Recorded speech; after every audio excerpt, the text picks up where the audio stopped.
Well, it's been an interesting couple of weeks, has it not? But there is finally some light at the end of the tunnel, and hopefully everything will be back to normal in a very short period of time.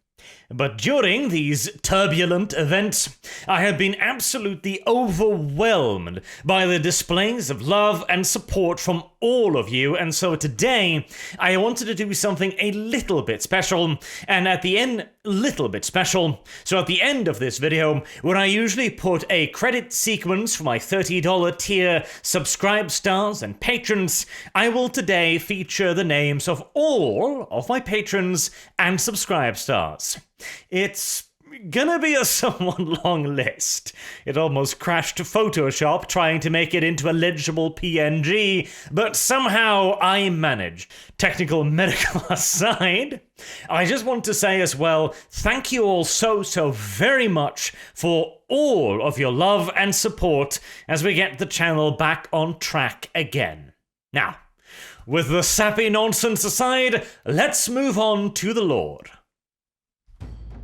Greetings and salutations, friends, and welcome back to the War for BADAB, where last time the Carthago Firehawks Alliance suffered a major setback.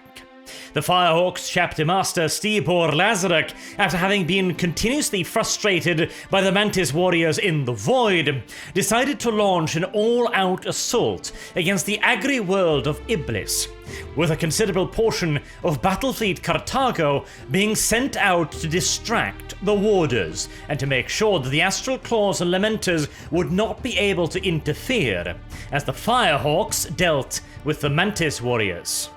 The initiative of the war seemed to be hanging in the balance, and the Firehawks intended to seize the initiative with both hands, with a bold offensive towards Iblis, a seemingly exposed target which would force the Mantis warriors to meet the Hawks on ground of their own choosing.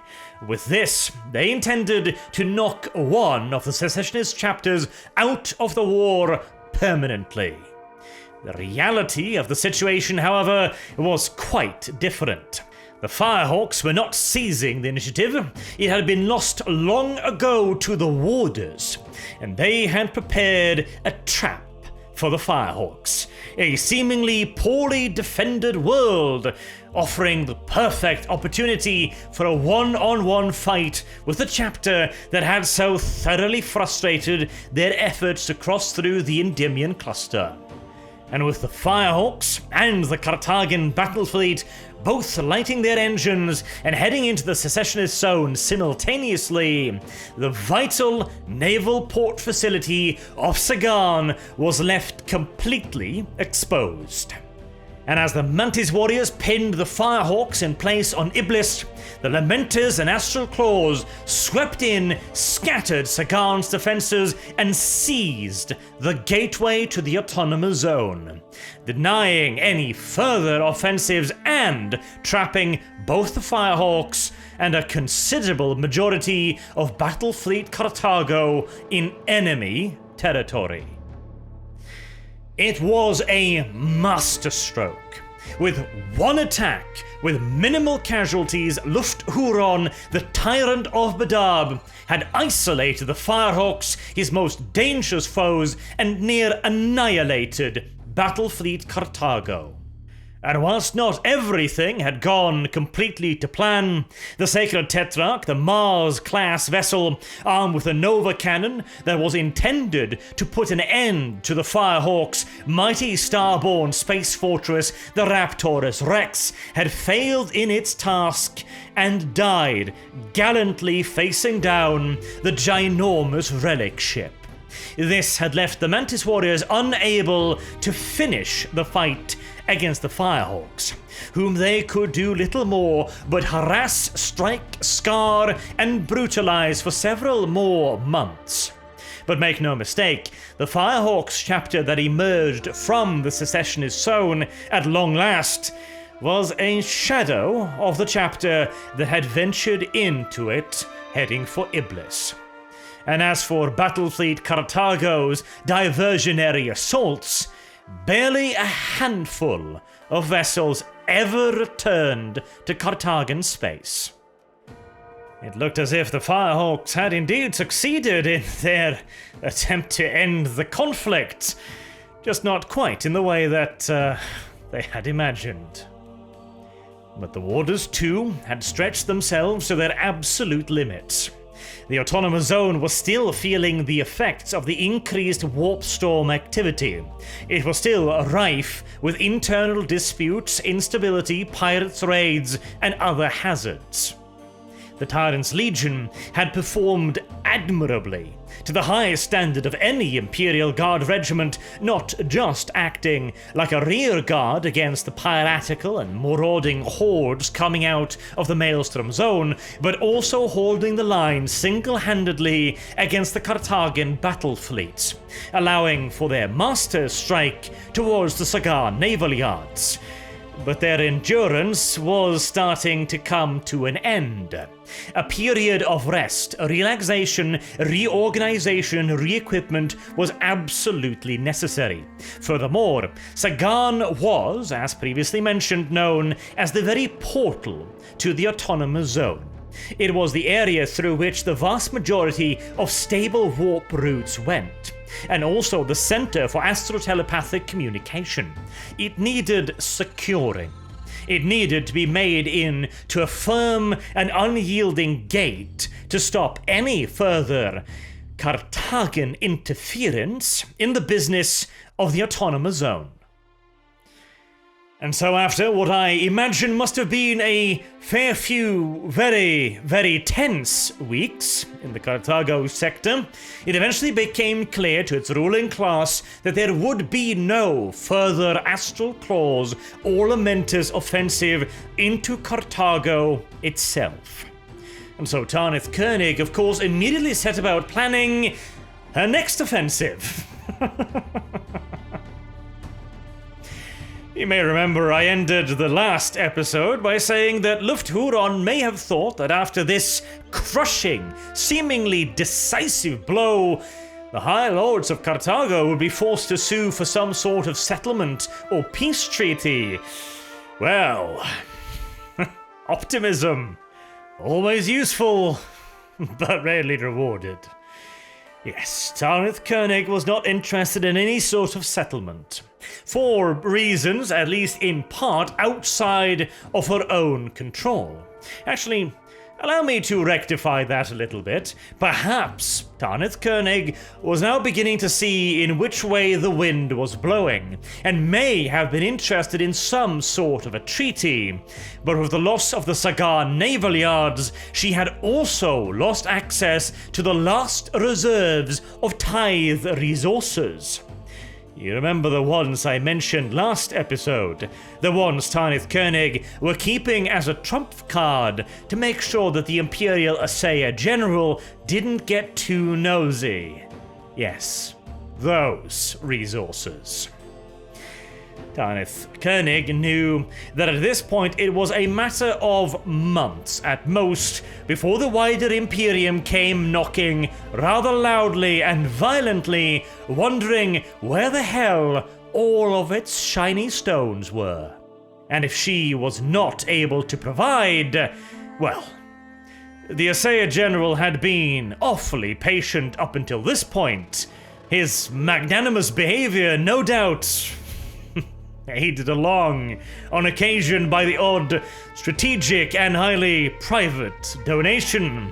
But with nothing more to be gained from patience, it would be none too surprising if some of that blame hanging around in the air ready to be distributed for the secession might suddenly find itself a brand new home, coinciding with Tanith Koenig's position as governor of the Carthago sector suddenly coming under scrutiny. Tanith Koenig had been using the blade of Imperial authority for quite some time now, and she was starting to realize that it was most assuredly a double-edged sword. But luckily for Carthago, as mentioned, the Warders did not have any immediate ability or intention to push things any further. This eventually allowed the Firehawks to escape the autonomous zone, although they had been hounded every step of the way by the Mantis warriors and they were sorely bruised and battered. When they re-arrived in the Carthago sector, however, it was to good news. Another Space Marine chapter had responded to Carthago's calls for aid and had sent 6 full companies to help. This chapter was the Marines Errant.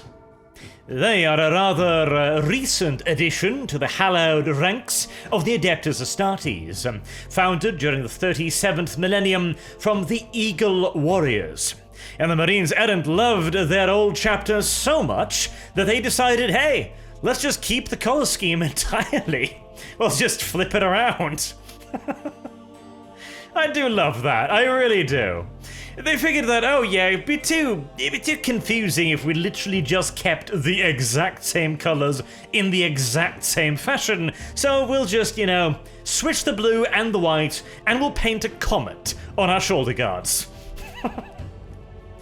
I suppose that is all the creativity you can reasonably expect from the Sons of Guilliman. Hell, if you look at their icon, it's... even it kinda looks similar, doesn't it?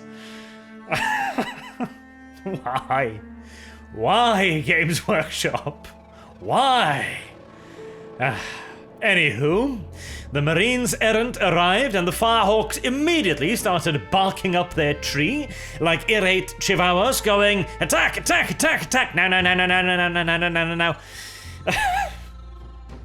And after this interesting reception, that is literally how I envisioned this. They arrive, 6 full companies, and they're like, all right, where do you need us? And the Firehawks just point towards Iblis and go, there. Preferably 6 months ago. I'm having more fun with this particular arrival than I frankly should, because the Marines Errant then, of course, also responded, right. Well, you tried that, so we're going to do something slightly different, and went on to just completely and utterly ignore the Firehawks, and instead started trying to defend the convoys of Carthago instead. You may remember we talked about this briefly a while ago now, but Carthago was getting really desperate for any and all resources they could possibly still reclaim for the autonomous zone. And one of the ways in which they could potentially do this was by sending trade routes and convoys through the Pale Stars and into the neighboring autonomous zone. Not the one currently engaged in a secession, mind you, the one in which Lufthuron put down the 4th Quadrant Rebellion.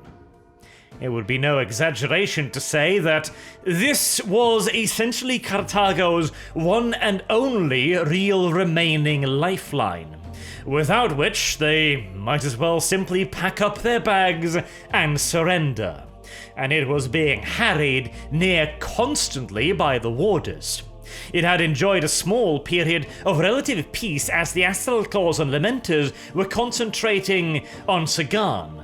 But with that captured and fortification efforts underway, the Lamenters, who had pretty much set up shop in the Pale Stars, once again began picking on Carthagan freight. There is also a second potential explanation as well for the relative passivity of the Marines Errant. You see, at this point, this was not yet an official, real, proper conflict. It was still considered to be a local dispute, none of the Imperium's business.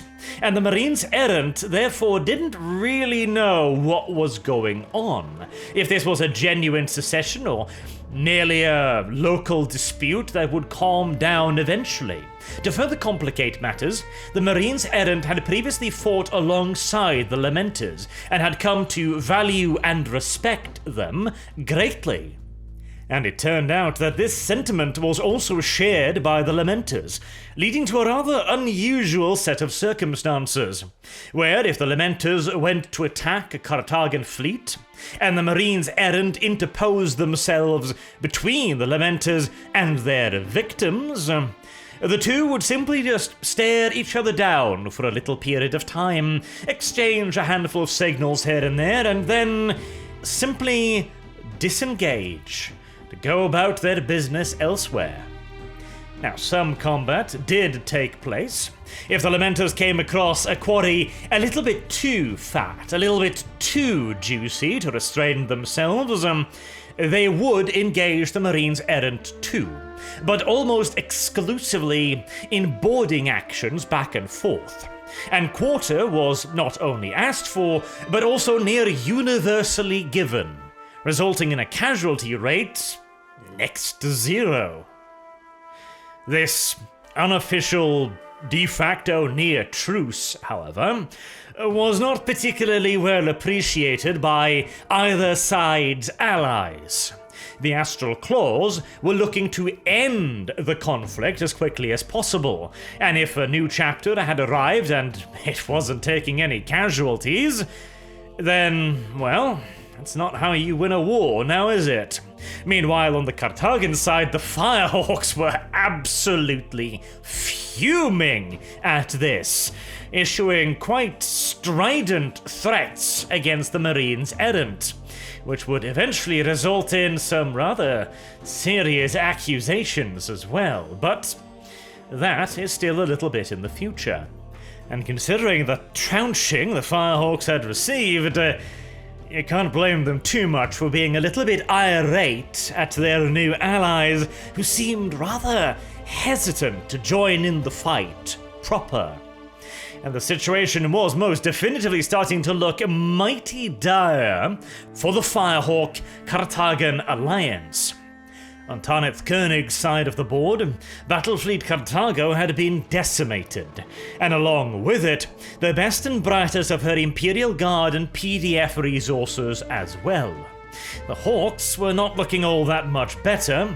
After the catastrophic reversal at Iblis, they were now locked in a series of defensive battles around the very outer edges of the Autonomous Zone, attempting quite desperately to retain some control over the handful of planets that had not, as of yet at least, recognized the Tyrant's authority.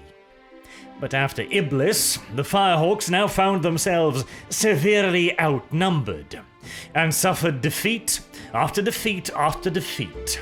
Whilst casualties in these various small skirmish-style engagements were relatively light, it nevertheless was beginning to stack up awfully quickly. To make matters even worse, the Firehawks' efforts were, frankly, not having all that much of an effect. The Tyrant was clearly and self-evidently in the ascendance, and many of the worlds within the Autonomous Zone considered themselves to be, well, as the name quite clearly again implies, autonomous. Many of them didn't really have any connection with the wider Imperium beyond paying their required tithes on occasion, and several of them viewed the tithes as almost a form of bribery. A kind of, here, have this, now fuck off for another century or so, and leave us in peace kind of deal. Carthago had for the longest time maintained at least a theoretical influence over many of these planets, claiming them to be within the sector's sphere of influence. But they were slipping away very quickly indeed, as the Tyrant demonstrated that not only could he protect them against piratical or marauding threats, but also against certain Imperial impositions as well. And at the end of the day, again, these planets didn't really have any loyalty to the Imperium or to Carthago. If the Tyrant was willing to take their taxes instead and offer more effective protection in return, seems like a pretty damn good deal, doesn't it? And the only thing preventing most of them from changing their colors immediately was the presence of Firehawks or Carthagen PDF or Imperial Guard forces in sufficient numbers to make a change of allegiance hazardous. There were still, of course, the occasional worlds that held on to their loyalties in the face of all adversity.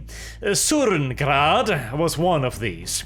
A massive, incredibly heavily fortified world from the time of the earliest imperial expansion into the autonomous zone. A world designed to resist anything and everything a warp storm could possibly throw at it. The Warders, and more accurately, the Tyrant's Guard, had been besieging the planet for a long time, ever since the Articles of Just Secession had been announced. Back then, Surengrad was one of many such worlds, little pockets and clusters of stars that resisted the idea of seceding from the wider Imperium or the change in the Autonomous Zone's authority. But they had all swiftly fallen or surrendered to the Warders, leaving Surengrad as the single solitary point of resistance deep within secessionist space. Now, it would have been theoretically possible for the Warders to subdue even Surengrad, but the planet was a fortress world, built as a key cornerstone in extremely hostile space. It would make Vrax look cute, fluffy, and not too spiky at all.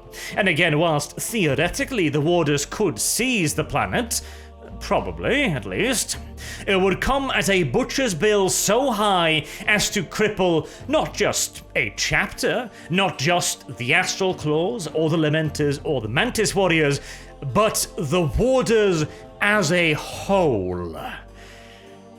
That was, not a bill they were willing to pay just now. Nor, frankly, was there any reason to either. Surengrad may have been fortified to withstand a Black Crusade, and garrisoned by millions of the finest PDF troops in the galaxy, along with the ability to feed and water themselves literally indefinitely in any kind of a blockade or extended siege scenario.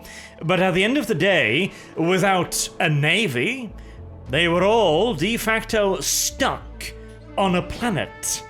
And planets don't tend to move around all that much, at least not in, galactic terms. And so, again, there was no reason why the Warders needed to deal with this problem now. They could happily afford to ignore Surengrad for millennia if they needed to. And yet further good news was on the way as well. Yet another chapter was about to enter the conflict, this time on the Warders' side. Lord Executioner and Chapter Master Arkush Harkon of the Executioner's chapter had announced his support for the Astral Claws. The battle-bard Night Hag had already departed from the chapter's twin homeworlds of Stygia, Aquilon, and began its journey towards the Autonomous Zone, with a full company of brothers aboard, with the rest of the chapter getting organized and preparing for their own departures as well. This entry into the conflict deserves a little bit of a special mention, because the Executioner's reasons for joining the conflict had nothing to do with the Articles of Just Secession, nothing to do with Space Marine independence, or their ability to operate freely. Indeed, they were not even joining the conflict because they were particularly fond of Luft Huron. They were doing so because it was their duty. A long time ago, the Astral Claws had rescued the Executioners and saved them and their homeworlds from almost certain annihilation. And to repay that favor, the Executioners promised that if the Astral Claws ever called upon them, they would answer. Now, that promise was turning out to be a far heavier burden than initially anticipated. Arkush was absolutely not blind to the realities of the conflict. and he knew that if he did as honor demanded and sided with the astral claws, he would be making an enemy out of the Firehawks, the Marines Errant, and Carthago. And therein lies the real rub. Technically speaking, the Astral Claws were not now a part of the Imperium, not even in their unofficial capacity as an autonomous zone, as they had officially seceded. Left Huron and the Warders would undoubtedly argue semantics and simply state that the current-day Imperium is not the Emperor's Imperium, and therefore they have not betrayed anything, they have not seceded from anything, they have simply chosen to distance themselves from a careless and feckless Administratum. But the reality of the situation, of course, is that the Administratum is, for all intents and purposes, the Imperium. Until Big E decides to get off his chair, that is the simple reality. And so the executioners joining the war on the secessionists' side against Carthago, an imperial sector, for all intents and purposes also made them secessionists rebels. Though it is also clear that Arakash Harkon was not intending for this to be a permanent secession, as he made it very clear that this was to be his duty to honor and his duty alone. He stated that no new Lord Executioner of the chapter should be appointed, regardless of whether or not he himself was alive or not, until the conflict was over. In this way, he intended to absolve his chapter of any responsibility and take all blame and consequences upon himself. A noble act, if nothing else. The Inquisition tends to not be quite so nuanced when it is handing out blame for things, but an effort well made at the very least. And who knows? Maybe the Inquisition will feel charitable at some point in the future. Maybe. And hey, the problem of blame would only actually come up if they lost. And right now, there didn't appear to be a whole lot of ways in which the secessionists could lose this. And the Carthagan, Firehawks, and now Marines Errant alliance was splintering fast. Morale was at its absolute lowest ebb. The Firehawks were tied up near continuously in seemingly futile defensive actions. The Marines Errant were at best maintaining the status quo on one side of the field, whilst the Firehawks was losing on the other. If this continued, defeat was absolutely certain. And so, once more, Tarnith Koenig came up with a brilliant plan to save the situation. Well, if nothing else, she certainly is intrepid, isn't she? If at first you don't succeed, fail, and fail again. No, you know what, that is slightly uncharitable, is it not? The Tithe fleet was certainly a Hail Mary, make no mistake, but against most enemies, it probably would have worked.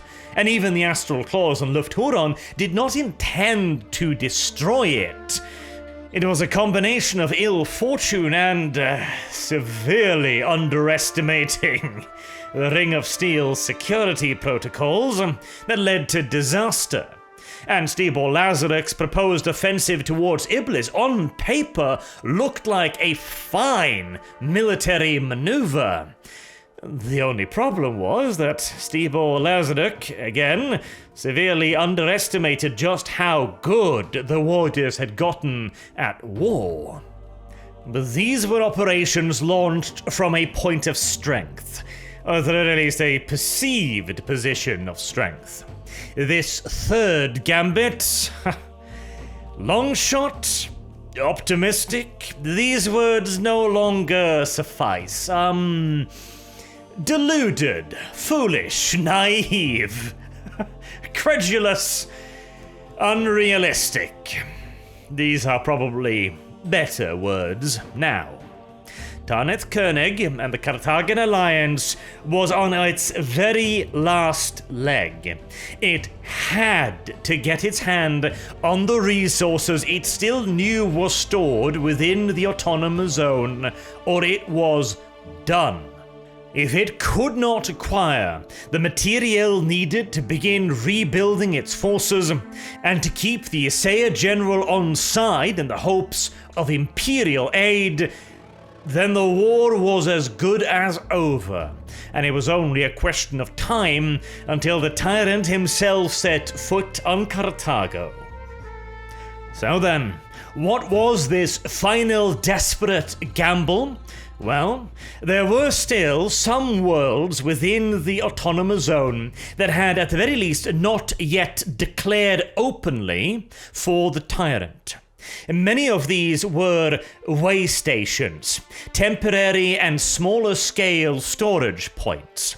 Not the major tithe worlds that the Carthaginian battle fleet had tried to raid once the Firehawks were heading for Iblis, but instead intermediary depots, areas where resources were stored until they could be transported to the main staging areas.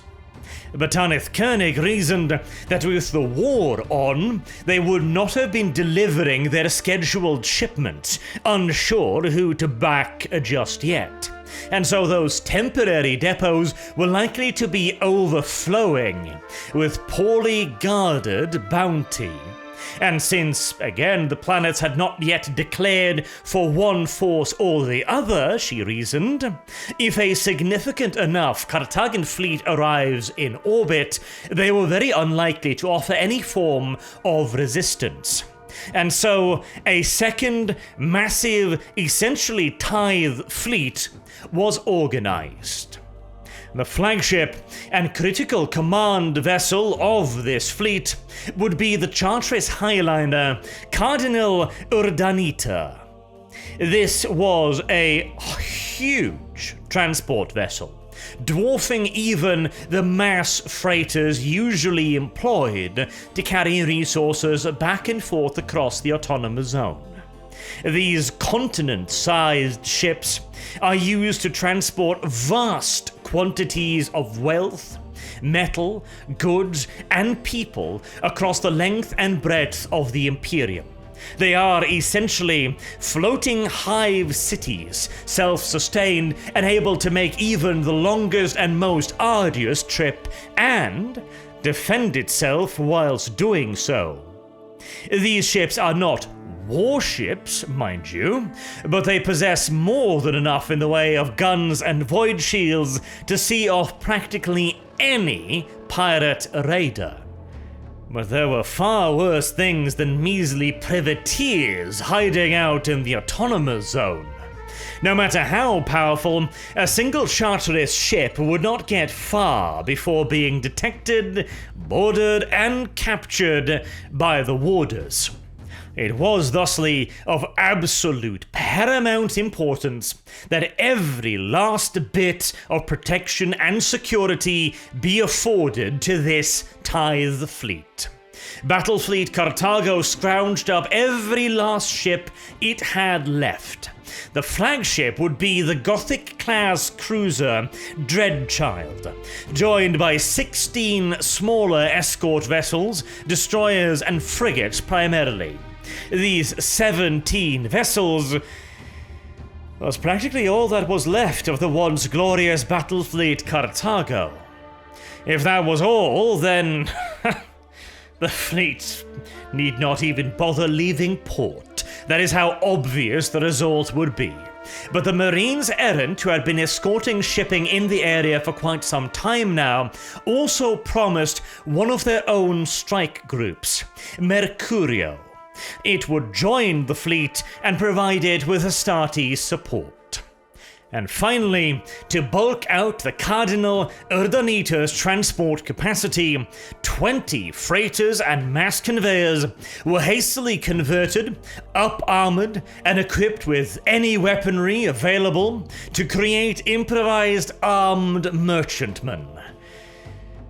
If such a conversion process was carried out by a proper Forge World, by qualified personnel, with ample time to redirect energy sources, to upgrade drives and add new as required, this process could transform a mass conveyor into the rough equivalent of, say, a light destroyer or perhaps a frigate.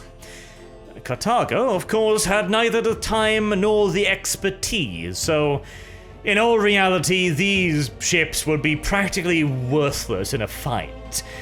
It would be the rough modern-day equivalent of taking a super container ship, tossing on half a dozen 50 cals, welding on some random pieces of steel here and there, and then asking it to fight a guided missile destroyer. I'd give you better odds on the Chihuahua, locked in the cage with the polar bear at that point. And the Carthagan Alliance also had absolutely no illusions about their ability to engage in straight-up battering warfare with the Warders. As things stood, they would be hard-pressed to even defend themselves well against the Maelstrom Squadron and its Imperial Navy equivalent formations. Secrecy would be the fleet's best, most vital, and in reality, near only weapon. Maintaining that secrecy within the autonomous zone would be challenging in the extreme. The Warders and the Maelstrom Squadron had spent a very long time figuring out exactly how to patrol that area of space to protect it against piratical raids. The hope was that since this was on the other side of the Maelstrom, security procedures and patrol routes here would be less strenuous. And if they did run into the occasional patrol, the Dreadchild and the Marines' errant strike group Mercurio should be more than enough to see off local defense vessels. Furthermore, if the planets whose stockpiles the Carthago Alliance were intent on pillaging, for some reason or another decided to offer up some resistance, a full strike group of Marines errant should be more than enough to make even the most hard-nosed local governor reconsider. And so, with as many preparations as possible having been made, with all due precautions having been taken, the fleet lit its engines and headed for secessionist space once more in a final gambit to turn the tide of the war. A noble gambit, a brave and bold one, though there was just one tiny little problem. Luft Huron had received reports of the convoy before it had even been formed. The full details of its size, its composition, and its route were all known to the Warders long in advance of the convoy actually entering secessionist space. Tanith Koenig, it turns out, had severely underestimated just how many people, even amongst the absolute upper echelons of Carthago society, had long since given up any hope of victory in this war, and were now looking about for fresh benefactors to make sure that they would still have a future, even after Tanith Koenig's now seemingly inevitable fall. It really should come as small surprise, everything considered.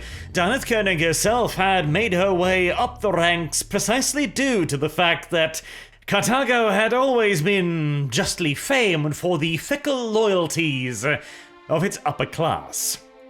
This betrayal afforded Luft Huron and the Warders an ocean of time with which to prepare. Luft Huron would lead the interception personally, along with the majority of the Astral Claws and Lamenters, along with a substantial commitment from the Maelstrom Squadron as well. Luft Huron also theorized that not only was this a chance to crush what little remained of true fighting power within the Carthagan Alliance, it also offered up a rather unique opportunity. These worlds that the convoy would be visiting were of uncertain allegiance, and they were expected to give up their bounty with very little in the way of resistance. Many of these planets still technically lay outside of the grasp of the secessionists. And so Lufthuron decided to simply allow the convoy to visit these worlds, gather up all the resources it could, and then strike only when the holds of the Cardinal Urdanita and its various freighters and mass conveyors were stuffed full of booty. The convoy went about its preset route and followed it to a T, no doubt wondering at the fact that they had avoided detection so well, and that the secessionists had not attempted to intervene at all. Until, as the convoy was preparing to enter the warp after having collected yet more tithe from the planet of Viania, they were set upon by the Astral Claws and Lamenter's chapters in full force. The ensuing battle... No, that's not the right word. Conflict? Engagement? All of these suggest some sort of contest between relatively equal forces. Massacre. That's more apt. The ensuing massacre was so one-sided it should by all rights go down in the history books as one of the cruelest cases of unilateral abuse and bullying ever to have occurred in the whole wide galaxy. The first indication the Carthagan convoy even had that it was under attack was when one of their vessels reported several impacts upon its hull. Impacts that turned out to be boarding torpedoes filled with astral claws. The rest of the Warder's fleet then soon after revealed itself to have completely surrounded the now drawn-out and scattered Carthagan convoy, which was readying to enter into the warp. As a consequence of this, the already hilariously outnumbered, outgunned, out-armored, outmaneuvered, and outfought Carthagan convoy of warships were too far spread apart to give one another effective support, allowing the Warders to seize the ships one by one by one. And the only force that could conceivably contest the Warders' boarding efforts, the Marines' errant strike group Mercurio, was also, of course, out of position. The astropaths that guide the vessels of the Adeptus Astartes through the warp are some of the finest in the entire Imperium. The astropaths that guide the bulk haulers of Carthago through the warp, not quite of the same caliber, and so you can see why the Marines errant would have wanted to keep a safe distance between themselves and their charges. And now, right in front of their very eyes, the ships they were supposed to be protecting were being taken over with frightening speed. The Marines errant joined in the battle swiftly as they could, but in all due reality, the engagement was finished before the first shot was even fired. Inevitably then, the Marines' errant attempts to intervene and protect the Carthagan ships soon instead turned into a frantic breakout attempt. But despite the absolute best efforts and the absolute observance of the Codex Astartes, which the Marines errant flat out worshipped, only the Star Jackal, a single strike cruiser, made it out of the ambush.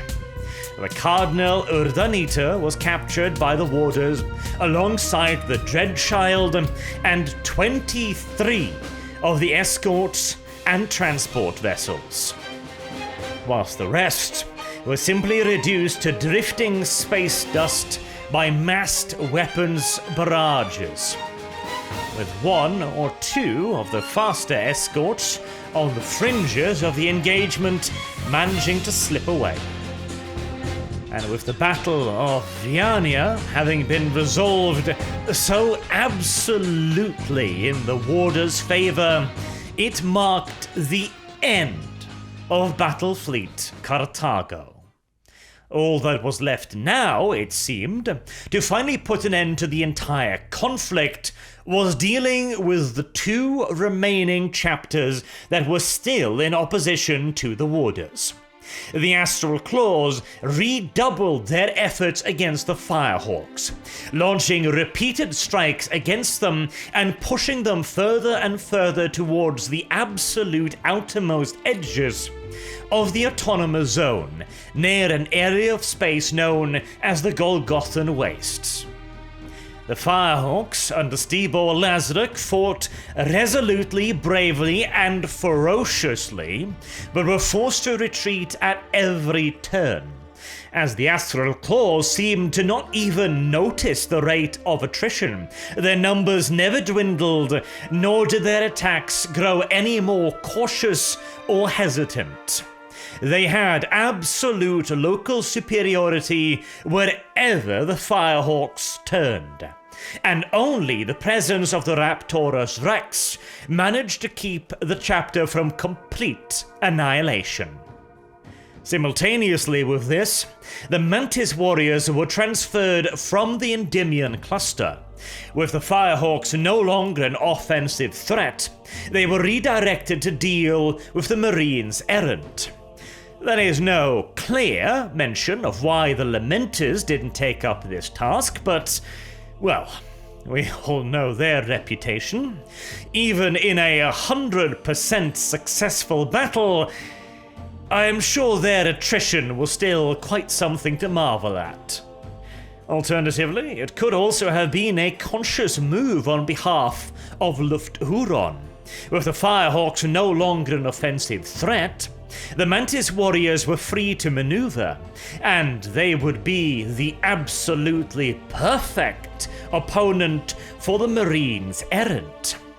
They, of course, hail ultimately from the Ultramarines, and whilst all of Guilliman's chapter venerate the Codex Astartes, few masturbate to it with quite the ferocious seal of the Marines errant.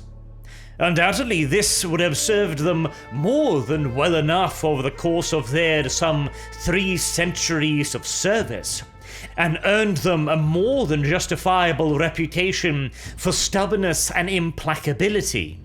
Against almost all opponents, these traits would of course be virtues of high potency and value, but against the Mantis Warriors, whose very specialty was the ability to strike quickly and then fade away like the wind, they were starting to look an awful lot like weaknesses to be exploited. And when you then add on the fact that the Mantis Warriors had quite literally read the Marines' errant operation manual, just like all other Space Marines, of course, you begin to see the outlines of a rather unfair fight. And as all good soldiers know, the unfair fights are by far the best ones.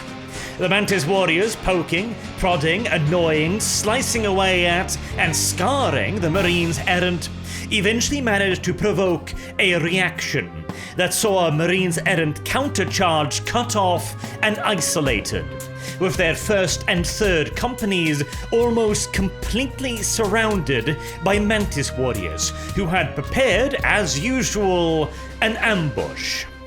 And as the majority of the Marines' errant forces tried desperately to batter their way through to their elite 1st company and the 3rd company that was trapped alongside it, running headfirst into a concentrated wall of Mantis Warriors which had solidified seemingly out of thin air in front of them, lightning strikes were launched again and again and again against the embattled 1st and 3rd company.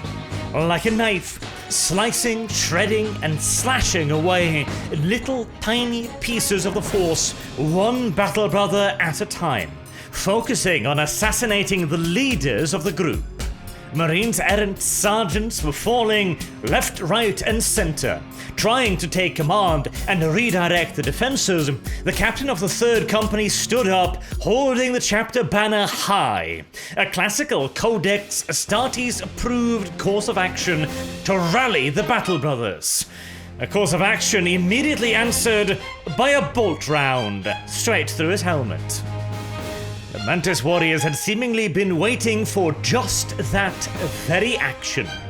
Realizing his predicament, the chapter master of the 1st Company turned his own elites around and ordered the remnants of the 3rd to follow behind, as he launched a swift breakout attempt through what appeared to be a weakness in the Mantis warriors' encirclement.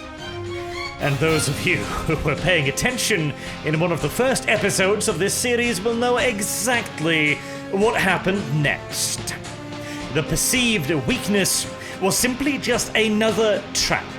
As the chapter master led the elites of the 1st Company rushing forward, Mantis warriors' resistance to his front seemed to simply fade away, and in their place, a withering barrage of heavy bolter fire from concealed devastator positions, cutting the chapter master down and a good portion of the 1st Company as well. The veteran sergeants then did the only thing they could, and ordered an individual breakout. It was each and every brother for himself from here on out until they could rejoin the rest of the chapter.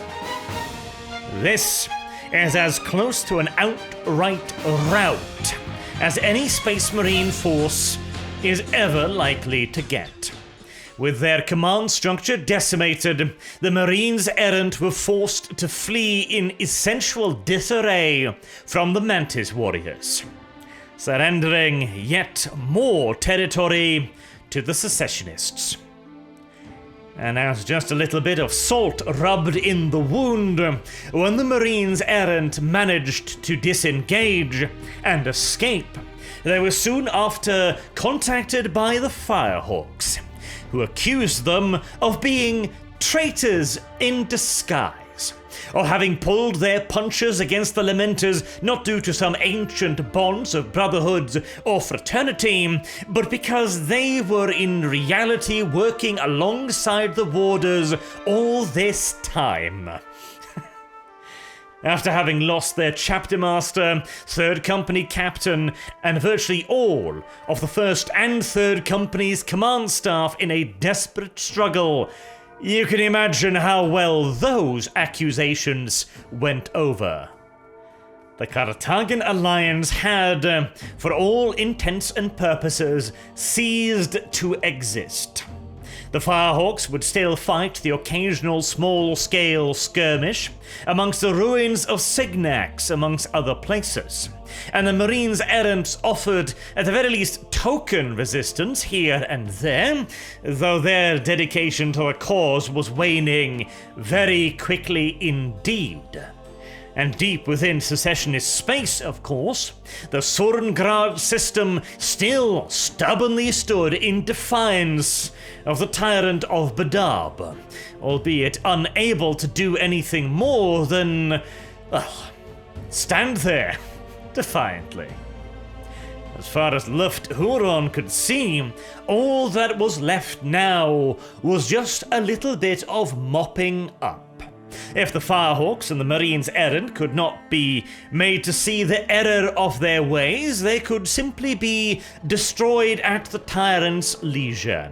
And Carthago, surely they must finally be ready to treat now, and if not, well, the war would drag on for another few months as the Warders carry out the seemingly unnecessary march into Carthagan space, but if needs must, the tyrant would not be entirely opposed to putting Tanith Koenig in her place personally.